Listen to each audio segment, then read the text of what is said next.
सगळे मंत्र्यांनी तसं आपलं वेळेचं मर्यादा पाळा. अध्यक्ष महाराज, आज पुरवणी मागण्याच्या अनुषंगाने चर्चा होत असताना मराठा आरक्षणा संदर्भामध्ये काही महत्त्वपूर्ण चर्चा या निमित्ताने आज घडून आली. त्याचबरोबर विभागाच्याही काही महत्त्वाच्या मुद्द्यावर या ठिकाणी चर्चा उपस्थित झालेली आहे. अध्यक्ष महाराज, आपल्या सर्वांना विदितच आहे की 9 सप्टेंबर 20ला SEBC कायद्याच्या अंमलबजावणीवर मान्य सर्वोच्च न्यायालयाने प्रतिबंध घातलेला आहे, हे आपल्या सर्वांनाच माहिती आहे. आणि या ठिकाणी जे मुद्दे उपस्थित करण्यात आलेले आहेत म्हणजे उच्च न्यायालय व सर्वोच्च न्यायालयाचा आदर राखून या सर्व मुद्द्यांवर शासनाची भूमिका स्पष्ट करण्यासंदर्भात निश्चितच शासनाची तयारी आणि प्रत्येक मुद्द्यावर खुलासेवर उत्तर मिळेल अशा प्रकारचा माझा प्रयत्न राहणार आहे. अध्यक्ष महाराज, आपल्याला कल्पना आहे की ज्यावेळेस या सभागृहामध्ये मराठा आरक्षणाचा विषय घेण्यात आला त्यावेळेस एक मुखाने एक मताने मराठा आरक्षणाला संमतीस या सभागृहाने एक मताने दिलेली आहे. कुठल्याही राजकीय पक्षाने वेगळी भूमिका न घेता हे मराठा आरक्षण म्हणजे गायकवाड कमिशनचा जो अहवाल होता तो अहवाल आपण घेतला. समाजाचं बॅकवर्डनेस ज्या अहवालामध्ये नमूद केलेलं आहे ते बॅकवर्डनेस मागासले पण लक्षात घेऊन त्याचा आधार घेऊन आपण मराठा आरक्षण सर्वसंमतीने महाराष्ट्रातल्या इतिहासामध्ये कधी घडलं नसेल असं सर्वसंमतीने सर्व राजकीय पक्षांच्या पाठिंब्याने त्यावेळेस फडणवीसांचं सरकार होतं तरी त्याच्यामध्ये कुठलाही वेगळी भूमिका न घेता आम्ही सर्वांनी मराठा आरक्षणाला एकमुखाने पाठिंबा दिला. कुठला त्याच्यामध्ये वेगळी भूमिका आपण घेतली नाही. आणि ज्या उच्च न्यायालयात हा विषय गेला उच्च न्यायालयात सुद्धा सरकारला पाठिंबा देण्याचीच भूमिका आम्हा सर्वांची होती. पण दुर्दैवाने अध्यक्ष महोदय, हा विषय ज्यावेळेस सर्वोच्च न्यायालयामध्ये गेला त्यावेळेस याला जे इंटरिम स्टे मिळाला त्यानंतर ज्या पद्धतीने विधानं केली जात आहेत निश्चित आम्हाला सर्वांना दुःख आहे की हा विषय राजकारणाच्या पलीकडचा आहे. हा विषय कुठल्या एका पक्षाचा किंवा एका व्यक्तीचा किंवा एका समाजाचा विषय नाही. हा सभागृहाने संमती केलेला एक मताने संमत केलेला ज्या विषयावर संपूर्ण महाराष्ट्राच्या भावना लागलेल्या आहेत सकल मराठा समाजाला त्याच्यामध्ये मदत व्हावी हीच भूमिका आहे. म्हणून भूमिका सरकार घेत असताना मग सातत्याने त्याच्यामध्ये टीका टिप्पणी जी केली जाते अध्यक्ष महोदय ही अपेक्षित नव्हती. आणि म्हणून मला देवेंद्र फडणवीस साहेबांना चंद्रकांत पाटील साहेबांना आणि त्यांच्याबरोबर असं अनेक सहकार्याची विनंती करायची आहे की या संदर्भामध्ये कृपया सकारात्मक भूमिका आपणही घ्यावी आणि जे प्रयत्न सरकार करत आहे त्या प्रयत्नांना आपलाही तिथे पाठिंबा आपण द्यावा अशा प्रकारची मला आग्रहाची विनंती या सभागृहाच्या माध्यमातून आपल्याला करायची आहे. अध्यक्ष महोदय, आपल्याला कल्पना आहे की फडणवीस साहेबांचं स्टेटमेंट जे रेकॉर्डवर आहे ती या सभागृहाला मी मुद्दाम आठवण करू देऊ इच्छितो. ते सभागृहाच्या बाहेर ज्यावेळेस त्यांना विचारणा झाली मुख्यमंत्री असताना त्यांनी विधान केलं होतं की आता सर्वजणांना समजते की सरकार यामध्ये निर्णय घेऊ शकत नाही. उच्च न्यायालयातच निर्णय होऊ शकतो हे माहीत असून सुद्धा काही पक्ष आणि काही संघटना राजकीय हेतूने समाजामध्ये ते निर्माण व्हावी यासाठी लोकांना उचकवण्याचा प्रयत्न करत आहेत. आरक्षण हे केवळ आणि केवळ न्यायालयातूनच मिळू शकते हे माहिती असताना देखील ज्या प्रकारचे अभिनिवेश चालले आहेत ते पुरोगामी महाराष्ट्राला खऱ्या अर्थाने शोभणारे नाहीत अशा प्रकारचं वक्तव्य ऑन द रेकॉर्ड हे फडणवीस साहेबांनी अनेक वेळा केलेलं आहे आणि त्याची क्लिपिंग आज सर्वत्र आहे. अध्यक्ष महोदय, मी भूमिका आज हीच मांडली तर काय चुकीचं आहे? म्हणजे दोघांच्या आता तुम्ही मुख्यमंत्री होता तुमच्या काळात तुम्ही एक निर्णय जाहीर केला सभागृहाने संमत केला दुर्दैवाने सर्वोच्च न्यायालयात तो मागे पडला. त्याला सरकार जबाबदार आहे का? आणि मुद्दा एवढाच आहे हे सगळे निर्णय घेत असताना वारंवार आरोप केला जातो की सरकार गंभीर नाही सरकार गंभीर नाही सरकार गंभीर नाही. अध्यक्ष महोदय, मला मुद्दाम इथे सन्मान्य चंद्रकांत पाटील साहेब आणि इतरही सन्मान्य सदस्यांना विचारणा करायची आहे. आपणही उपसमितीचे अध्यक्ष होता. किती बैठका घेतल्या आम्हा सर्वांना बोलून आपण मला सांगा. किती लोकांना पाचारण करून त्यांचं मत आपण ऐकून घेतलं. उलट सन्मान्य मुख्यमंत्र्यांचे मी अभिनंदन करेन की त्यांनी हा विषय सर्वोच्च न्यायालयात गेल्यापासून आमचं सरकार आल्यापासून मुख्यमंत्र्यांनी वारंवार याच्यामध्ये बैठका घेतल्या.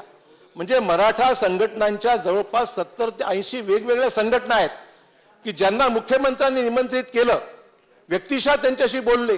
एकेका संघटनेला जवळपास 3-4 तास दिले. विषय सारखेच असताना प्रत्येकाची वेगवेगळी मागणी असताना राज्याचे मुख्यमंत्री, उपमुख्यमंत्री, उपसमिती सर्व सदस्य आणि अधिकारी आणि एजी यांच्या समक्ष चर्चा या ठिकाणी झाली. विरोधी पक्ष नेत्यांनी आम्हाला आश्वासन दिलं की नाही, आम्हाला इथे राजकारण करायचं नाही, आम्ही सर्वजण तुमच्या बरोबर आहोत. हे घडतं आणि व्हीसीवर या ठिकाणी ज्यावेळेस आम्ही गेलो त्या ठिकाणी जवळ 60 ते 70 संघटना होत्या महाराष्ट्रातल्या की ज्यांना आम्ही निमंत्रित करून त्यांची मतं याच्यामध्ये काय असली पाहिजेत, काय केलं पाहिजेत यांची विचारणा केली.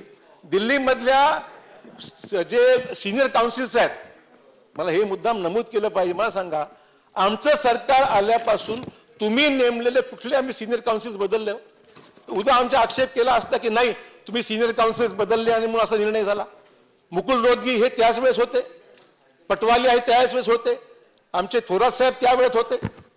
मला हे विचारायचं आहे, आम्ही 30 लीगल टीम ही सर्वोच्च न्यायालयात कंटिन्यू केली, त्यात कुठलाही बदल आम्ही केला नाही.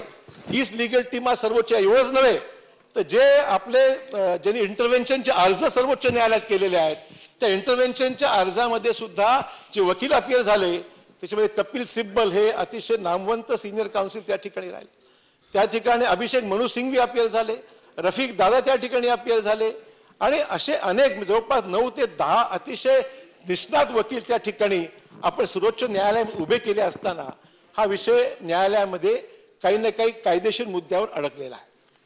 अध्यक्ष महोदय, मला या मागील सरकारने ज्यावेळेस हा निर्णय घेतला त्यावेळेस फडणवीस साहेबांचं अजून एक वाक्य मला आठवत आहे की आम्ही निर्णय असा घेऊ जो फुल प्रूफ कायदा करू, म्हणजे कुठल्याही न्यायालयामध्ये आणणार नाही अशा प्रकारचा फुल प्रूफ कायदा आम्ही करू.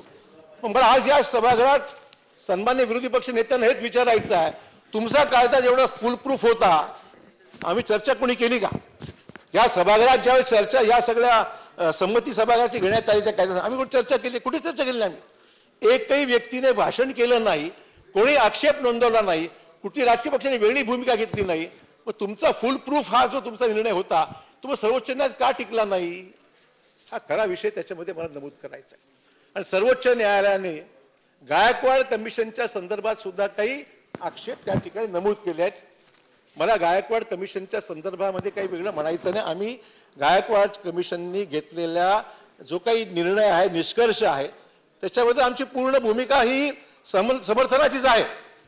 परंतु आम्ही असं म्हणतोय का की गायकवाड कमिशनच्या निर्णयामध्ये काही फ्लॉ होते, मागील सरकार त्यात हे फ्लॉ सोडून कमी पडलं आणि सभागृहाचा निर्णय दिशाभूल करून आपण तो निर्णय पारित करून घेतला, आम्ही म्हणतोय का? असं आम्ही म्हणत नाही, अजिबात म्हणत नाही. जो निर्णय या सभागृहाने घेतला तो सर्वोच्च सभागृहाने घेतलेला निर्णय आहे आणि म्हणून या निर्णयाचं समर्थन आजही आम्ही करत आहोत आणि सर्वोच्च न्यायालयामध्ये आपणही त्या ठिकाणी समर्थनाची भूमिका घ्यावी अशी माझी आपल्याकडून विनंती आहे. हा जुळून नम्र विनंती आहे. आणि कॉन्फरन्सेस होत आहेत, चर्चा होत आहेत, मुख्यमंत्री स्वतः आहेत, वकील आहेत, संघटना आहेत आणि आपल्याशी सुद्धा आपल्याही मान्यवर नेत्यांना म्हणजे विरोधी पक्ष नेते इतरही मान्यवर नेते राज्यातले आहेत त्या सर्वांशी चर्चा करून अध्यक्ष महोदय ह्या सगळ्या निष्कर्षावर आम्ही पोहोचलेलो आहोत. आणि त्यामुळे मला एवढंच म्हणायचं आहे की आजच्या ज्या परिस्थितीमध्ये पुढे काय केलं पाहिजे. आपण सातत्याने संघटना वेगवेगळे विधानं करतायत, आपण सभागृहात एक बोलता, मागच्या सरकारची काही गोष्टी आपण काढत नाहीत आणि मग संघटनांच्या माध्यमातून वेगवेगळ्या मी काही संघटना दोष देत नाहीत, पण त्यातले जरूर काही नेते असे आहेत की जे आपल्या पक्षाशी संदर्भातले आपले संबंधित आहेत. पण त्यांनाही विनंती करायची, गोबेल्स थिअरी जी आपली आहे की सातत्याने बोलत जायचं की सरकार काही बोलत नाही, सरकार काही निर्णय घेत नाही, सरकार गंभीर नाही, यातून या गोबेल्स नीतीतून आपल्याला नेमकं साध्य काय करायचं आहे. आणि की दुसरीकडे हा पसरवण्याचा प्रयत्न आहे की ओबीसींच्या आरक्षणामध्ये सरकार हात घालू इच्छित आहे, ओबीसींच्या आरक्षणामध्ये अडचणी निर्माण करण्याचा प्रयत्न करत. अध्यक्ष महोदय, उपमुख्यमंत्र्यांनी शासनाची भूमिका स्पष्ट केलेली आहे की ओबीसीच्या आरक्षणात जराही धक्का हे सरकार लावणार नाही, ही सरकारी स्पष्ट भूमिका आहे. आणि त्यामुळे उगाच ओबीसी विरुद्ध मराठा हा वाद कशा करता महाराष्ट्र कोण निर्माण करते? शासनाचं कुठे याच्यामध्ये अधिक मला एकही स्टेटमेंट टाकावं. अध्यक्ष महोदय असं एकही स्टेटमेंट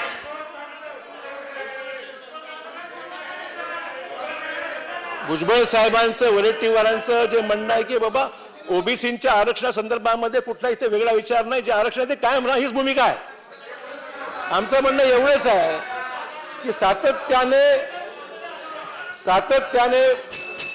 हो बसा बसा मंत्री महोदय मंत्री महोदय मंत्री महोदय बसा बसा.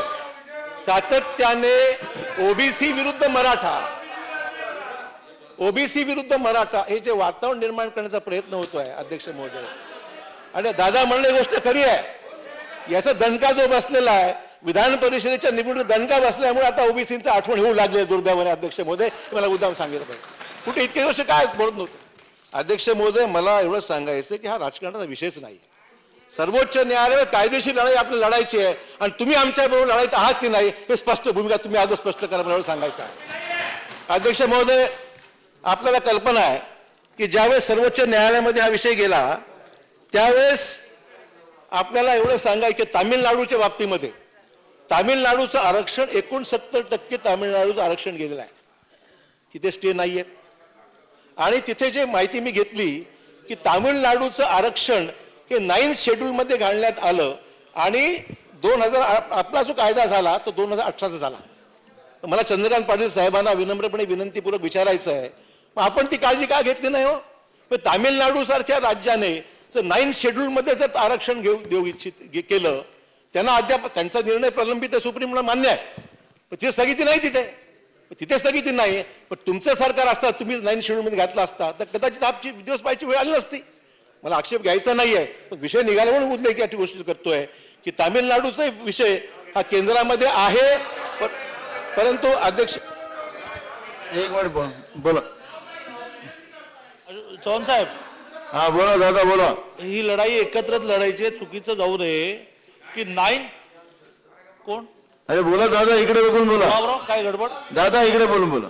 हा सुप्रीम कोर्टाच्या ज्या एका निर्णयामध्ये रिझर्वेशन 50%च्या वर एक्सेप्शनल अपवादात्मक स्थितीत जाईल असं निर्णय दिला त्यावेळेपासून 9th शेड्यूलमध्ये टाकल्यानंतर सुद्धा 50%च्या वर अपवादात्मक स्थितीमध्ये रिझर्वेशन नेता येईल असं म्हटल्यामुळे 9th शेड्यूलमध्ये नेण्याचा उपयोगच नव्हता. हा एक भाग झाला.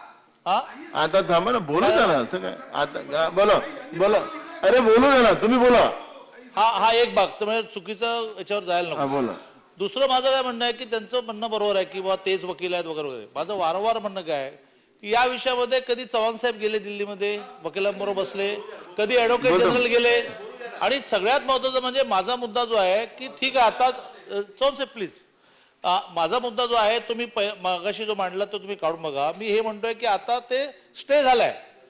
स्टे झालेला असताना मराठा समाजाला आरक्षण नाही असं म्हणून आधीच्या सरकारने मराठा समाजाला आरक्षण नसताना जे दिलं ते तुम्ही द्या आणि पुरवण्यामध्ये मी म्हणतोय की 600 कोटीची व्यवस्था करा. मंत्री महोदय अध्यक्ष महोदय माझी भूमिका मला पूर्ण करू द्या आणि मी इथे काही युक्तिवाद करायला बसलो नाही. हे काय सुप्रीम कोर्ट किंवा हायकोर्ट नाही की शेड्यूल 9 मध्ये त्यावेळेस बसत होतो नव्हतो. हा विषय समजून घेतला पाहिजे. माझं म्हणणं एवढंच आपण तपासून घ्या ना. हा मुद्दा मी सांगितलेला आहे की तामिळनाडूच्या बॅकग्राऊंडवर जो निर्णय झाला त्याचा मी उल्लेख केला. त्यानंतर मध्य प्रदेशमध्ये सुद्धा ऑर्डिनन्स काढला तिथे स्टे झाला परंतु तिथे रिझर्वेशन 63% वर गेलं. हरियाणाचा जो कायदा झाला तोही जाट कम्युनिटीच्या बाबतीमध्ये तो सुद्धा आता अजून अभ्यासमध्ये आहे पण तिथे स्थगिती नाहीये. राजस्थानचा विषय सुद्धा SLP सुप्रीम कोर्टात प्रलंबित आहे. आमचं म्हणणं एवढंच होतं की इतर राज्यातले सगळे विषय केंद्रामध्ये अद्याप प्रलंबित असतील ते स्थगिती नाही तर महाराष्ट्राच्या निर्णयाला का स्थगिती मिळते हा खरा प्रश्न आज आमच्या समोर एवढा आहे. अध्यक्ष महोदय नाही मला पूर्ण होऊ दे ना माझा. अध्यक्ष मंत्री महोदय मी माझ्या सगळ्या सन्माननीय सदस्यांना माझी विनंती आहे की हा महाराष्ट्रासाठी संवेदनशील विषय आहे आणि या विषयावर अजिबात राजकारण याच्यातला मार्ग कसा काढता येईल याच्यावर सभागृहाने निर्णय करावा. या पद्धतीने ओरडवारड करून एवढं समज तिकडे महाराष्ट्र पेटलेला आहे आणि इथं आपण गडबड करायचं हे काय बरोबर म्हणून त्यांना बोलू द्या सांगितलं त्यांना. आज मी त्यांचं म्हणणं अतिशय शांतपणे ऐकून घेतलं पण त्यांनी उपस्थित केलेल्या मुद्द्यावर त्यांनी माझं ऐकून घेतलं पाहिजे. आमची अपेक्षा एवढीच आहे. बोला मंत्री महोदय बोला. अध्यक्ष महोदय आता तुम्हाला संधी आहे म्हणजे विरोधी पक्ष नेत्यांना जे केंद्रात त्यांचं सरकार आहे आता केंद्रातल्या अटॉर्नी जनरलला सुद्धा तेथे नोटीस काढण्यात आलेली आहे. आपल्या सर्वोच्च सुप्रीम कोर्ट जजमेंटची कॉपी माझ्या हातामध्ये आहे. सुप्रीम कोर्ट म्हणते की one of this issues before this constitution bench being interpretation of constitution 106 102nd Amendment Act 2018, let a notice be issued to the Attorney General of India. म्हणजे आता notice एजींना सुद्धा attorney general, देशाचे सर्वोच्च law officer ज्याला म्हणू आपण, केंद्र सरकारच्या वतीने अपेअर होणार आहे. तर खरंच आपलं जर गांभीर्य असेल या विषयामध्ये आपण जरूर, नाही एजींचा विषय आहे आणि मला वाटतं संभाजी राजांनी पंतप्रधानांची वेळ सुद्धा मध्यंतरी मागितली होती, त्यांना मिळाली की मला माहित नाही. पण माझं एवढंच म्हणणं आहे, नाही दादा आता बसून बोलण्यापेक्षा मला बोलू द्या 2 मिनिटं. माझी विनंती एवढीच आहे अध्यक्ष महाराज, माझी विनंती एवढीच आहे की आता तुम्हाला ही संधी आहे. जर एकमुखाने एक मताने या विधानसभेत जो कायदा पारित होतो तो जर सर्वोच्च न्यायालयामध्ये चॅलेंज झाला असेल तर केंद्र सरकारने जबाबदारी निश्चित घ्यावी आणि अटॉर्नी जनरलच्या मुद्दा. सागर आता थांबव. सागर एक मिनिट. सागर बसा. सागर बसा तुम्ही. बसा. सागर बसा तुम्ही. काय म्हणतो का समजून घ्या ना. माझं म्हणणं एवढंच आहे अध्यक्ष महोदय, विनम्र. सागर आता प्लीज अध्यक्ष महोदय प्लीज बसा. अरे अध्यक्ष महोदय, हे मी सुप्रीम कोर्टाची जजमेंटची कॉपी माझ्या हातामध्ये आणि ते वाचूनच या ठिकाणी बोलत आहे. माझं एवढंच म्हणणं आहे की आता अटॉर्नी जनरलला नोटीस गेलेली आहे. एक चांगली संधी आपल्या सर्वांना मिळून केंद्र सरकारच्या माध्यमातून अटॉर्नी जनरल, आपला प्रश्न नाही आहे, देशातल्या अनेक राज्य आणि ईडब्ल्यूएस सुद्धा, इकॉनॉमिकल वीकर सेक्शनचा विषय सुद्धा केंद्राकडे त्या ठिकाणी प्रलंबित आहे, म्हणजे सर्वोच्च न्यायालयात प्रलंबित आहे. असं असताना अटॉर्नी जनरलच्या माध्यमातून सर्व राज्यांना, इतर राज्यांचे प्रश्न, आपले प्रश्न एकत्रितपणे घेऊन महाराष्ट्रातल्या मराठा समाजाला न्याय मिळावा आणि इतर राज्यातलेही प्रश्न मार्गी लागावेत असा प्रयत्न आपल्याही माध्यमातून व्हावा सुधीर भाऊ, अशी या ठिकाणी विनम्रपणे मला या ठिकाणी सूचना करायची आहे. चंद्रकांत पाटील साहेबांनी या ठिकाणी मगाशी असं सांगितलं की दिल्लीमध्ये कोणीच मंत्री गेला नाही, दिल्लीमध्ये मुख्यमंत्री नाही, मंत्री नाही, एजी गेले नाहीत. अध्यक्ष महोदय, आपल्याला कल्पना आहे की कोरोना सुरू झाल्यापासून सर्वोच्च न्यायालयाचं कामकाज सुद्धा VC वर चालू आहे. हे यांना कदाचित माहीत असेल, परंतु दिशाभूल करण्याकरता उद्योग जो चालू आहे केंद्र सरकारच्या, म्हणजे सर्वोच्च न्यायालयात सुद्धा आपले कोणी सिनियर काउन्सिल उभं राहत नाही तिथे. प्रत्येक जण आपल्या ऑफिसमधून किंवा घरातून बसून त्या ठिकाणी VC वर हा कॉन्फरन्स त्या ठिकाणी सर्वोच्च न्यायालयात बाजू मांडतो. आमच्या कॉन्फरन्सेस होतात ते VC वर कॉन्फरन्सेस होतात. आम्ही सर्वोच्च न्यायालयाच्या प्रकरण पहिल्यांदा गेलं तर आम्ही त्यांना सांगितलं की हे प्रकरण एवढी व्याप्ती मोठी आहे, याचा रिपोर्ट एवढा व्हॉल्युमनस आहे की हे जे चर्चा व्हायची असेल तर ही फिजिकल हिअरिंगद्वारे झाली पाहिजे आणि VC मध्ये न घेता फिजिकल हिअरिंगच्या माध्यमातून हा विषय सगळा हाताळला गेला पाहिजे. अशी आर्ग्युमेंट होऊ शकणार नाही. बऱ्याचशा वेळेस नेमकं ऐकायला जात नाही की नेमकं काय आर्ग्युमेंट चालू आहे. अध्यक्ष महोदय, आम्ही वारंवार प्रयत्न करून सुद्धा याच्यावर काही मार्ग निघाला नाही आणि सर्वोच्च न्यायालय म्हणाले की नाही असंच VC वर सुरू करूया. सर्वच देशातले सर्व खटले त्या ठिकाणी VC वर सुरू आहेत, परंतु आम्ही विनंती करून सुद्धा आमची विनंती मान्य झाली नाही. चंद्रकांत पाटलांना विनंती करायची आहे की मंत्री, आपण जी विधानं बाहेर करता की मंत्री गेले नाहीत, वकील गेले नाहीत, एजी गेले नाहीत, हे बरोबर नाही आहेत. इथे झालेल्या कॉन्फरन्स सगळ्या रेकॉर्डवर आहेत, व्हिडिओ सगळ्यांचे म्हणजे टेप झालेले आहेत, रेकॉर्डेड आहेत आणि जेवढ्या मीटिंग मुख्यमंत्र्यांनी घेतल्या सिनियर सर्व रेकॉर्डवर आहे. त्यामुळे हा जो आरोप होतोय तो बिनबुडाचा आहे, चुकीचा आहे. कृपया बाहेर माध्यमांना सांगत असताना जरूर सांगा की सर्वोच्च न्यायालय, इव्हन हायकोर्टामध्ये आता थोडंसं फिजिकल सुरू झालंय, तर हायकोर्टला हिअरिंग सुद्धा आणि सुप्रीम कोर्टला हिअरिंग सुद्धा व्हिडिओ कॉन्फरन्सिंग अध्यक्ष महोदय हे सुरू झालेलं आहे. त्यानंतर एक विषय फडणवीस साहेबांनी मगाशी सांगितलं सुरुवातीला की आपण नोकर भरती करणार नाही असं विधान सुप्रीम कोर्टामध्ये गरज नसताना केलं. अध्यक्ष महोदय, सुप्रीम कोर्टामध्ये जेव्हा प्रकरण गेलं त्या सुप्रीम कोर्टामध्ये सर्व जे जनता मराठा आरक्षणाचा विरोध आहे त्यांनी सांगितलं महाराष्ट्रामध्ये मोठ्या प्रमाणावर भरती सुरू होणार आहे, 50, 60, 70 हजार लोक भरती होणार आहे, वेगवेगळ्या विभागाची भरती होणार आहे आणि त्यामुळे हा आरक्षणाचा निर्णय आपण तोपर्यंत सगळं थांबवा. आणि त्याच वेळेस हा विषय सगळा अडचणीमध्ये आला होता. त्यावेळेस शासनाने फक्त नवीन कुठलाही निर्णय घेतला नाही. शासनाने सर्वोच्च न्यायालयात सांगितलं की 4 मे 2020चा GR जो आपला आहे, 4 मे 2020चा GR, आणि या GR मध्ये कोरोनाच्या बॅकग्राऊंडवर जी काही परिस्थिती निर्माण झाली होती त्यावेळेस वित्त विभागाने 4 मे 2020च्या GR मध्ये म्हटलेलं आहे की संपूर्ण देशात 24 मार्च 2020 पासून लॉकडाऊन जाहीर करण्यात आलेला आहे आणि राज्याच्या कर व करतर महसुलात घट होऊन राज्याच्या अर्थव्यवस्थेवर विपरीत परिणाम झाला आहे राज्याची आर्थिक घडी पुढील 2-3 महिन्यातही अशीच राहण्याची शक्यता आहे. वित्तीय स्थितीतून बाहेर पडून राज्याच्या अर्थव्यवस्थेला उभारी आणण्याचे राज्यासमोर मोठे आव्हान आहे. अनेक विषय त्याच्यामध्ये आहेत, पण त्यातला जो महत्त्वाचा मेन्शन जो आहे त्याच्यामध्ये तो असा आहे की पदभरती व बदलीच्या बाबतीमध्ये त्यांनी असं म्हणलंय की सार्वजनिक आरोग्य विभाग व वैद्यकीय शिक्षण व औषधी द्रव्य विभाग वगळता कोणत्याही विभागाने कोणत्याही प्रकारची नवीन भरती करू नये. हा GR शासनाचा, हा आरक्षणाचा केंद्रामध्ये विषय यायचे म्हणजे सर्वोच्च जायच्या अगोदरचा GR आहे आणि आम्ही कोर्टात तेच दाखवलं. हा GR आम्ही अगोदरच काढले म्हणून आम्ही कुठली भरती तृप्त करत नाही, कारण कोरोनाची ही पार्श्वभूमी आहे आणि नवीन त्याच्यामुळे भरती होऊ शकत नाही. आम्ही काही स्वतःहून जाऊन भरती करायची नाही महाराष्ट्रामध्ये, भूमिका सर्वसाधारण नव्हती. परंतु कोरोनाच्या पार्श्वभूमीवर हा 4 मेचा GR आहे, जो मुद्दा मी आपल्या या ठिकाणी अध्यक्ष महोदय दाखवत आहे. काय म्हणताय काय नाही, आता जशी परिस्थिती आता आपण 3 विभागाला मान्यता आहेच. गृह फाडायला मला अधिकार फाडण्याचा नाहीये, तर मी कुठल्याही गोष्टी फाडू शकत नाही. अध्यक्ष मला तुम्ही बसून अध्यक्ष महोदय, तर अशा प्रकारचं युक्तिवाद हा त्या ठिकाणी जर करण्याची वेळ आली त्याच्यामध्ये काही बॅकग्राऊंड असते, का करण्यात आली, कशामुळे करण्यात आली, आणि म्हणून या पार्श्वभूमीवर अध्यक्ष महोदय हा निर्णय त्या ठिकाणी घेण्यात आला. अध्यक्ष महोदय, या ठिकाणी चंद्रकांत दादा पाटलांनी काही सूचना सुरुवातीला केल्या की आरक्षणाचा हा तिढा सोडेपर्यंत इतर सवलती ज्या मराठा आरक्षणासंदर्भातल्या आहेत, ज्या देऊ केल्या होत्या, त्या अन्य मार्गाने कशी मदत करता येईल. अध्यक्ष महोदय, हा विषय सरकारने सुरुवातीपासून गांभीर्याने घेतलेला आहे. म्हणजे एक तर आपण कॅबिनेटमध्ये जो निर्णय झाला त्या कॅबिनेट निर्णयामध्ये आर्थिकदृष्ट्या दुर्बल घटकांसाठी असलेले लाभ SEBC प्रवर्गातील उमेदवारांना देण्यात येते, हा निर्णय पहिल्यांदा घेतला. त्यानंतर काही प्रश्न डेव्हलपमेंट परत खुलासा करीन मी. राजर्षी छत्रपती शाहू महाराज शिक्षण शुल्क शिष्यवृत्ती योजना पूर्वी SEBC विद्यार्थ्यांसाठी लागू करण्यात आली होती, की तशीच आता EWS मध्ये असलेल्या विद्यार्थी लागू करण्यात येईल. डॉक्टर पंजाबराव देशमुख वसतिगृह निर्वाह भत्ता योजना, त्यानंतर उच्च शिक्षण व तंत्रशिक्षण विभागामार्फत डॉक्टर पंजाबराव देशमुख वसतिगृह निर्वाह योजनेअंतर्गत वर ज्या सवलती आहेत, छत्रपती शाहू महाराज संशोधन प्रशिक्षण व मानव विकास संस्था म्हणजे सारथी, अण्णासाहेब पाटील आर्थिक महाविकास महामंडळ, मराठा क्रांती मोर्चा मृत्युमुखी पडलेल्या मार्ग परिवहन मंडळात नोकरी देणे वगैरे, आणि मोर्चातील लोकांची गुन्हे मागे घेणे.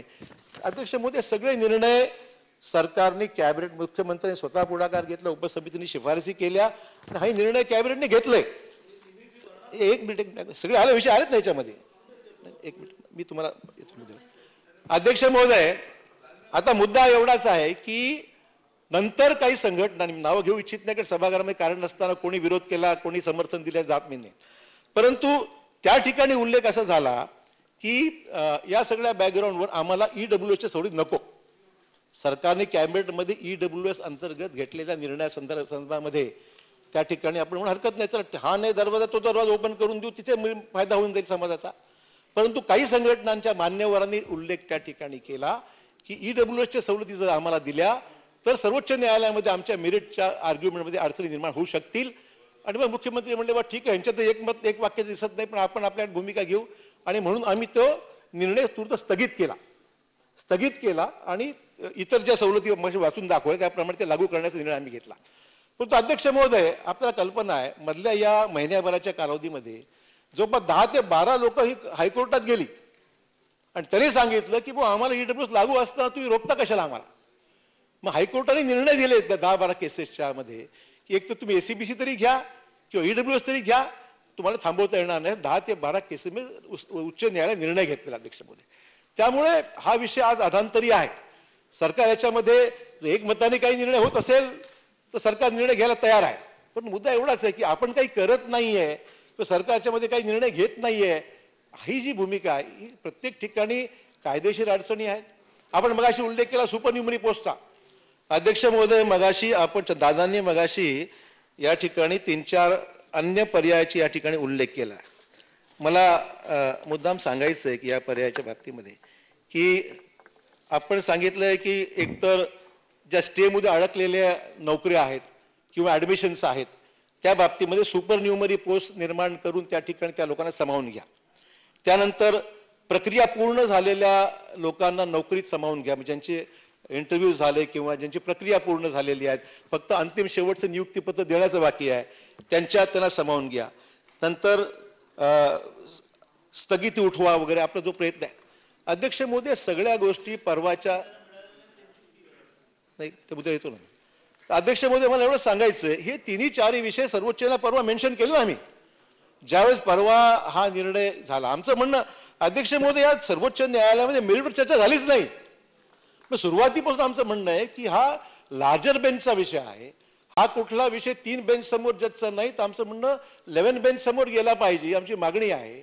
आणि हे असताना या पार्श्वभूमीवर याची व्यापकता लक्षात घेता ते विचार याचा केला पाहिजे. कुठलाही मेरिटवर ह्याच्यावर चर्चा नाही, गायकवाड कमिशनच्यावर चर्चा नाही, राज्य शासनाच्या भूमिकेवर मुद्दा एवढाच आहे की सर्वोच्च न्यायालयाने याच्यामध्ये स्टे देऊन टाकला आणि त्याच्यामुळे नोकरीवाले अडकून गेले, ॲडमिशनवाले अडकून गेले. मग त्यात मग ज्यांना अडचण नाही त्यांच्या मग ॲडमिशन्स आणि नोकऱ्या करून किती दिवस होल्ड करणार. मुद्दा एवढा होता की आपण इतर लोकांना किती दिवस होल्ड करणार. हा खरा अकॅडमिक इयर संपत चालला. आता आपण डिसेंबर महिन्यामध्ये आहोत म्हणजे कोरोनामुळे जवळपास सप्टेंबर ऑक्टोबर ॲडमिशन झाल्याच नाही या वर्षीच्या पाहिला. अनेक ठिकाणी ॲडमिशन थांबून गेला कोरोनामुळे. शाळा सुरू झाल्या नाहीत, कॉलेजेस सुरू झाले नाहीत. या पार्श्वभूमीवर मग अशा या सगळ्या पेचप्रसंग असताना मग जिथे आरक्षणाचा काही मुद्दा नाही त्यांना तरी किमान त्यांचं अकॅडमिक इयर नुकसान होऊ नये या अनुषंगाने सरकारने विभागाने वेगवेगळे निर्णय घेऊन टाकले आणि ते कायद्याच्या अडचणी यांच्या बाबतीमध्ये सुपर न्यूमरीच्या बाबतीत आम्ही उल्लेख केला. परंतु सर्वोच्च न्यायालयाने ना स्थगिती उठवण्यास होकार दिला ना सुपर न्यूमरी निर्माण करण्यास होकार दिला आणि त्या ठिकाणी ही स्थगिती कायम ठेवलेली आहे. आणि एवढं सांगितलं परवा की डे टू डे हिअरिंग आम्ही घेणार आहोत. म्हणजे आता जानेवारी महिन्यामध्ये मराठा आरक्षणासंदर्भामध्ये डे टू डे हिअरिंग घेऊन आम्ही हा विषय एकदा सोक्षमोक्ष लावून टाकण्याच्या बाबतीमध्ये सर्वोच्च न्यायालयाने भूमिका स्पष्ट केली आहे.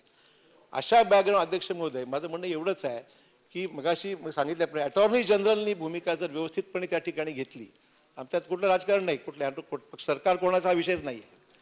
आपण सर्वजण मिळून प्रयत्न करूया आणि केंद्र सरकारच्या माध्यमातून महाराष्ट्रासहित अन्य राज्यांचे जे आरक्षणाचे विषय आहेत ते सुद्धा एक सकारात्मक पद्धतीने जर आपण मांडणी केली तर मला वाटतं याच्यामध्ये काहीतरी सर्वोच्च न्यायालयाचा फेरविचार करावा लागेल याच्यामध्ये मार्ग कसा काढायचा. मला वाटतं याच्या पलीकडे या विषयावर अजून काही बोलण्यासारखं आहे अध्यक्ष महोदय असं मला वाटत नाही. आणि म्हणून या ठिकाणी मला मुद्दाम या सगळ्या गोष्टीचा उल्लेख या ठिकाणी मी केला आहे. अध्यक्ष महोदय आता मी विभागाच्या मागण्या संदर्भामध्ये या ठिकाणी सार्वजनिक बांधकाम विभागाच्या बाबतीमध्ये अध्यक्ष महोदय या ठिकाणी काही गोष्टींचा उल्लेख मग अशी झालेला आहे. एक तर आशिष शेलार यांनी काही 1-2 गोष्टींचा उल्लेख या ठिकाणी केलेला आहे. ही गोष्ट गंभीर आहे, मान्यच आहे आम्हाला की माझी आणि मुख्यमंत्र्यांची स्वाक्षरी झाल्यानंतर त्याच्यामध्ये काही ठिकाणी बदलल्याचं निदर्शनास आलं. आणि ज्यावेळेस माझी आणि मुख्यमंत्री चर्चा झाली त्यावेळेस मुख्यमंत्री म्हणाले, मी म्हणलं हे माझं म्हणणं असं ना आपल्या म्हणणं तसंच होतं. मग ह्याच्यामध्ये बदल करणारा व्यक्ती कोण आहे. मुख्यमंत्र्यांनी डायरेक्टली FIR लॉन्च करण्याचा निर्णय घेतला. पोलीसकडे तो FIR लॉन्च झाला, ती चौकशी होईल, जो होईल तो होईल. आणि आम्हाला कुठल्या अधिकाराची पाठीची घालायची काही गरज नाही. अध्यक्ष मला मुद्दाम सांगितलं पाहिजे. म्हणजे ज्याचा उल्लेख मगाशी या ठिकाणी आपण केला, अधिकारी असो सेक्रेटरी असो कोणी असो, ज्या चुकीच्या गोष्टी असतील त्याही बाबतीमध्ये अध्यक्ष ज्याचा उल्लेख मगाशी या ठिकाणी झालेला आहे अध्यक्ष महोदय त्या ठिकाणी मला या ठिकाणी एवढं सांगायचं आहे. अध्यक्ष महोदय या अधिवेशनामध्ये सार्वजनिक बांधकाम विभागाचे बाब क्रमांक 74 ते 76, बाब क्रमांक 78 ते 85 व बाब क्रमांक 87 ते 103 अशा एकूण 28 पुरवणी मागण्या आहेत. या मागण्यांची एकूण रक्कम 3,318 कोटी 34,57,000 एवढी आहे. या विभागाच्या मागण्यांना सभागृहांनी मान्यता द्यावी अशी विनंती आहे अध्यक्ष.